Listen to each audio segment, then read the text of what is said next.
Hai, Assalamualaikum. Apa khabar? Ya, apa khabar? Saya harap semua berada dalam keadaan sihat, sejahtera.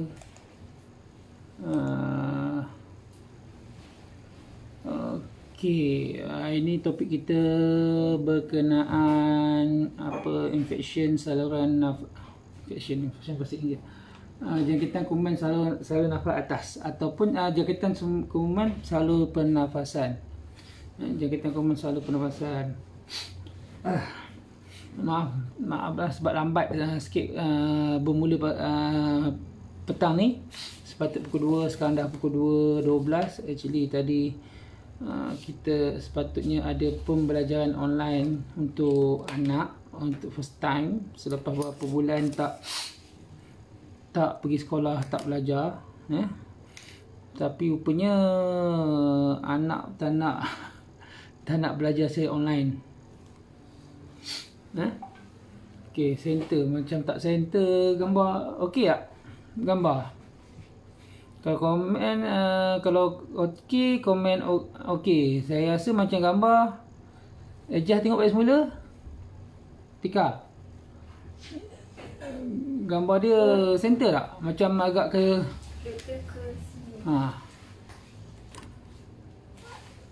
nak bagi betul-betul center.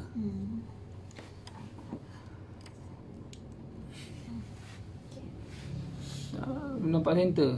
Dalam FB nampak center tak? Nanti takut tak nampak center. Kena adjust tu. Okey, adjust dah. Okey, center dah kot. Okey, topik kita pada hari ini adalah perkataan jangkitan saluran nafas. Saluran pernafasan. Okey, sebelum kita lanjut, saya nak introduce dulu diri saya. Takut ada yang belum mengenali, saya adalah Dr. Andalas dari Klinik Kurnia Batu Pahat Johor. Klinik Kurnia beroperasi 24 jam. Kepekaan Klinik Kurnia adalah membantu masyarakat untuk mengetahui status kesihatannya supaya kekal sihat, cegah dan aktif serta dapat tidur dengan lena di malam hari. Klinik Kurnia telah membantu hampir 5,000 orang sepanjang tahun 2019 dan 2020 sehingga Februari melalui program-program kesihatan yang kami lakukan secara percuma di kampung-kampung, di taman perumahan dan di klinik berdasarkan tarikh yang kami tetapkan. Actually pada Mac sebelum berlaku PKP tu, pada Mac 2020 tu kita ada 25 event yang terpaksa kami batalkan. Itu. Jadi kepada yang berminat untuk mengetahui status kesihatan, boleh hubungi Klinik Kurnia di talian 0112952428 ataupun WhatsApp 011 juga 0112952428. Kami sedia untuk membantu untuk anda mengetahui status kesihatan anda. Okey, topik kita pada hari ini adalah berkaitan dengan jangkitan saluran pernafasan. Apa itu jangkitan saluran pernafasan? Jangkitan yang berlaku atau menyerang saluran pernafasan manusia. Jangkitan ni boleh disebabkan oleh bakteria ataupun oleh virus. Jadi jangkitan saluran pernafasan ni ada dua kalau ikutkan, dia ada atas dengan bawah. Jangkitan saluran pernafasan atas dan juga jangkitan saluran pernafasan bawah. Jadi jangkitan saluran pernafasan atas ni terjadi mula pada rongga hidung, daripada sinus dan tenggorok lah. Yang termasuk dalam infeksi saluran pernafasan atas ni adalah selsema, sinusitis, tonsillitis, laryngitis, pharyngitis. Sedangkan infeksi saluran pernafasan bawah adalah yang terjadi pada jalan nafas dan paru-paru. Dan jangkitan ni melibatkan seperti bronkitis, bronchiolitis dan pneumonia. Jadi penyebab infection saluran pernafasan ni boleh antara dua, saluran virus ataupun bakteria. Jadi virus tu adalah boleh jadi influenza, parainfluenza, rhinovirus, Epstein-Barr virus. Boleh jadi respiratory syncytial virus ataupun boleh jadi grup bakteria Streptococcus lah. Manakala yang sering menyebabkan itu yang sering berlaku di saluran nafas atas, yang sering berlaku di saluran nafas bawah disebabkan oleh, boleh juga influenza, boleh juga human metapneumovirus, betul, respiratory virus, varicella zoster, influenza, betul, atau ada bakteria seperti Streptococcus pneumonia, Klebsiella pneumonia, Staphylococcus aureus, ada berapa lah lagi bakteria yang boleh terjadi. Penularan ni boleh berlaku secara langsung atau tidak langsung, sama ada kita terpapar ataupun kita dapat direct melalui udara. Untuk mendapatkan infeksi saluran nafas tu lah. Ada yang nak buat rapid test kit, lupa hari ni ada appointment rapid test kit. Itulah.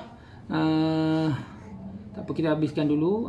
Gejala-gejala infeksi saluran pernafasan ni adalah antaranya seperti batuk, hidung tersumbat, sesama, bersin-bersin, kadang sakit sebab bila dia batuk sakit otot dada, betul, sakit kepala dan demam. Dan benda ni selalu boleh 3 hari hingga 2 minggu, hampir macam itulah. Tu selalu gejala infection gejala jangkitan pernafasan atas, saluran nafas atas. Manakala saluran pernafasan bawah boleh jadi sebab batuk berkahak, kahak dia warna hijau, lepas tu boleh sesak nafas, boleh jadi wheezing atau mengai dia panggil. Lepas tu boleh demam. Jadi kalau pada kanak-kanak mungkin akan tambah dia, kanak-kanak sulit untuk tidur, lepas tu makanan yang berkurangan, dia mungkin akan berlaku gangguan tidur lah. Jadi kita akan menegakkan diagnosis berdasarkan kepada pemeriksaan lebih, sebab bila datang klinik kita hanya berdasarkan gejala. Kita jarang menghantar ke lab, contoh kahak punya ni lah, kita tak buat CT scan. Dan even untuk x-ray pun kita melihat kepada keadaan. Kalau dia batuk-batuk lebih daripada 2 minggu, kita akan tahu. Selalunya kita berdasarkan gejala, gejala dan juga pemeriksaan lah, sama ada kita tengok hidung, tenggorokan bengkak, tonsil dalam bengkak, ada nyeri ke tidak, ada benjolan kat leher ke tidak. Itu selalu penyebab infeksi saluran nafas atas adalah virus lah. Selalu kalau 2-3 hari pertama tu kita suspect adalah virus, kita jarang bagi antibiotik. Selalunya saya jarang bagi antibiotik kalau bau demam sehari atau 2 hari. Tapi bila dah berlanjutan, kita akan mula bagi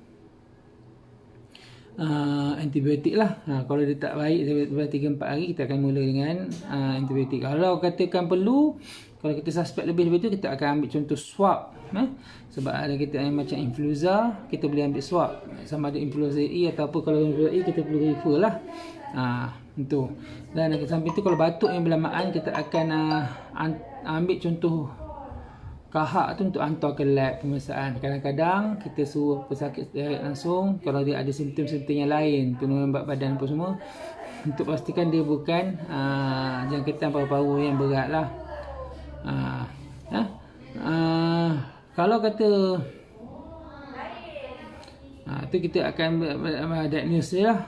Jadi untuk pengobatan infeksi saluran pernafasan ni, kita selalunya kita akan tengok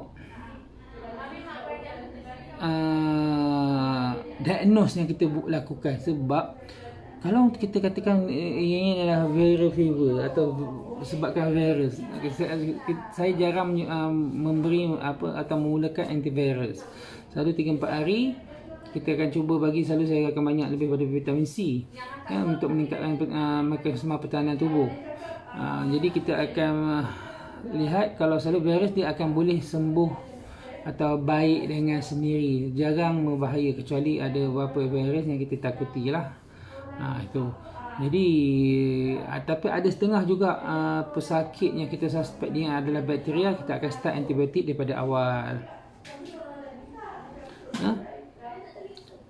Itu selalu macam tu lah. Selalu kita akan galakkan pesakit-pesakit yang mengalami infection saluran pernafasan atas ni lebih kepada banyak minum air, sering berkumur, kita akan bagi cuci mulut. Lepas tu untuk rehat lah. Jadi kalau kata memang dia suspek adalah bakteria, kita akan start antibiotik. Itu selalu kita buat macam tu lah. Selalu komplikasi infection saluran pernafasan ni adalah infection sekunder kerana bakteri seperti pneumonia, bronkitis, infeksi telinga, otitis media atau meningitis yang menyebar dari sinusitis. Dan yang komplikasi dapat muncul daripada infeksi saluran pernafasan bawah meliputi infection saluran nafas bawah. Kalau atas yang saya sebut tadi, infeksi sekunder kerana bakteria seperti pneumonia, bronkitis, infeksi telinga dan sebagainya. Sedangkan komplikasi dapat muncul pada infection saluran pernafasan bawah seperti sepsis, emphysema, absces paru dan infusi pleura. Jadi apapun untuk pencegah infection saluran pernafasan, kita harus pertama, kalau boleh kita berhenti merokok, menghindari asap rokok, mengurangi tingkat stres, menghindari kontak langsung dengan penderita infection, mencuci tangan, biasa kita mencuci tangan untuk melakukan, tutup hidung, itu tak bersin batuk, menjaga kebersihan diri dan barang-barang di sekitarnya. Okey, saya rasa itu je topik kita untuk hari ni tentang infection saluran pernafasan. Kalau ada komen atau nak bertanya, boleh bertanya. InsyaAllah kita akan cuba menjawab. Tapi apa yang perlu, yang pasti anda lakukan pada masa sekarang, sebab COVID-19 bukan juga salah satu jangkitan yang berbahaya, yang boleh menular melalui udara apa semua bersin. Tolong patuhi apa yang telah ditetapkan, yang disarankan. Pakai penutup muka bila di khalayak ramai. Jangan berada dalam tempat tertutup dengan ramai orang. Jangan berselaman. 3C itulah. Confined space, social distancing. Kita kena jagalah semua tu. Jadi saya sarankan tolong patuhi PKP sebab arahan yang telah dikeluarkan. Sebab sekarang ni kalau ikut trend dia makin menurun, insyaAllah kita akan menang untuk melawan COVID-19. InsyaAllah kita usahakan bersama-sama. Saya rasa itu dia untuk kali ni. Ada pengumuman ke? Tak ada pengumuman kot tadi. Kita akan ada promotion untuk berkatan. Mungkin sekolah, tak tahulah lama lagi atau tidak, tapi kita akan ada promotion untuk berkatan. Kalau tak ada yang berminat untuk berkatan, untuk mengetahui tawaran-tawaran kami berkatan, yang pasti harganya lebih rendah daripada musim-musim yang biasa kami lakukan. Kalau berminat boleh hubungi 0112952448. Itu je untuk kali ni. Assalamualaikum warahmatullahi wabarakatuh.